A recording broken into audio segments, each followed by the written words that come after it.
Nah, awalnya saya beternak tahun 2009, sama sekali kita nggak tahu ilmunya, ada latar atau ilmunya peternakan itu nggak, sama sekali nggak ada. Kita nggak tahu mulainya dari mana, harusnya dari mana.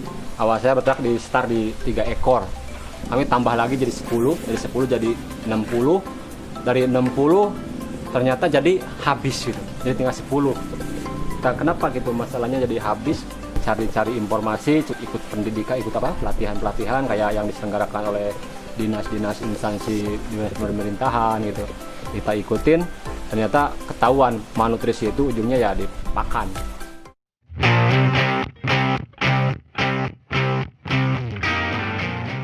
Waktu pas tahun 2013 kita putuskan mulai peternak itu, saya start lagi, balik lagi start lagi 10 teman, kita fokusnya di pakan. Kenapa fokus di pakan? Ya tadi itu kita merubah pola caranya. Kalau biasanya dulu beternak itu kita mencari rumput, sekarang saya rubah jadi rumput mencari saya gitu, mencari peternak. Nah, alhamdulillah kita dengan metode silase kayak ini, kita punya bunker pakan.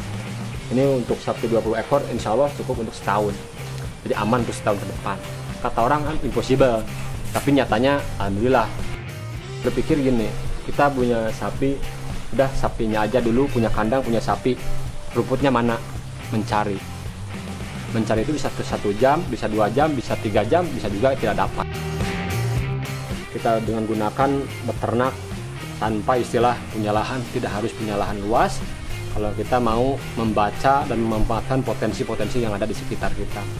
Nah, yang kita terapkan, jadi kita kolaborasi. Kalau si A nggak bisa beternak, tapi dia mungkin kan bisa juga nanam rumput atau nanam jagung. Karena ternyata dengan teknologi, dengan cara sistem kemitraan dengan masyarakat itu, kita jadi orang udah pada tahu sekarang jagung itu bisa laku. Kalau bilang orang sampah itu laku, ternyata orang jadi pada dijual, jadi pada berebut sekarang.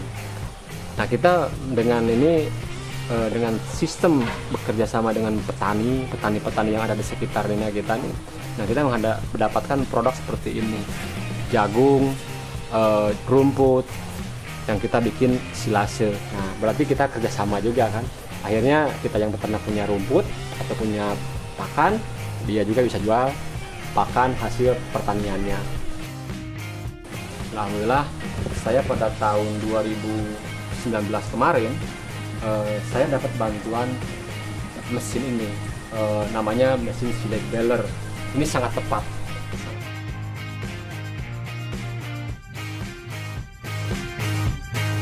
Saya juga ucapkan terima kasih ke pemerintah, terutama ke Departemen Peternakan, Kementerian Pertanian Peternakan. Ini yang telah membantu, memfasilitasi saya mendapatkan alat peralatan yang ini sangat-sangat membantu. Sapi kita akan berkembang. Swasembada pakan, swasembada susu, swasembada daging, insya Allah tercapai.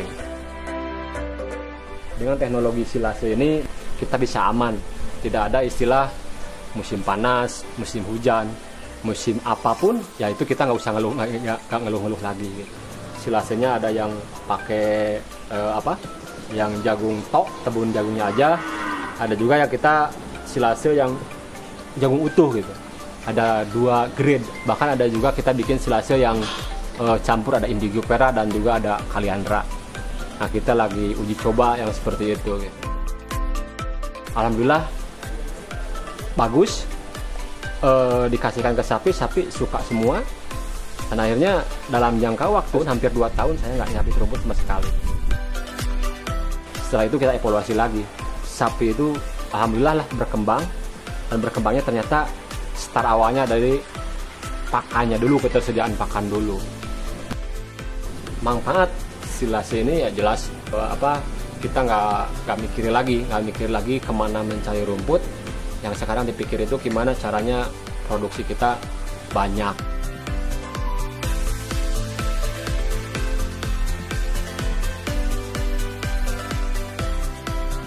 Nah, ini kita berharap ada Pak Ahmad yang lain di lokasi yang lain, supaya betul-betul pakan ini menjadi bisnis begitu, menghidupkan roda ekonomi di daerah, atau diolah dalam bentuk silase, disimpan, untuk ketahanan pakan di masa-masa musim kering.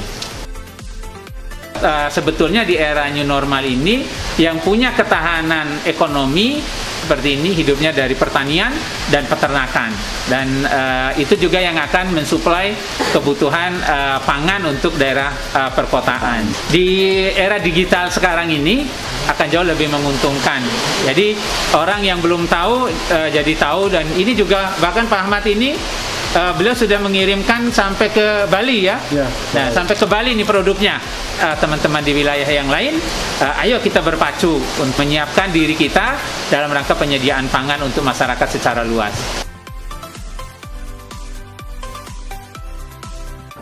Pak Ahmad sudah menggunakan pakannya yaitu dengan menggunakan silase, dan silase ini hasilnya lebih baik dengan penggunaan daripada rumput yang segar. COVID-19 tetaplah kita mah bekerja, Pak. Bahkan malah tambah giat kalau kita sebagai peternak berhenti misalkan, ya mana ada susunya, mana ada dagingnya. Kayak kemarin tuh ada satu daerah yang diisolasi, yang dikarantina, sapinya kita suplai pakannya yang sebanyak 40 ton lebih lah gitu untuk sekian belas hari. Hari para petani peternak milenial, kita wujudkan bank pakan untuk swasembada protein hewani demi ketahanan pangan Indonesia.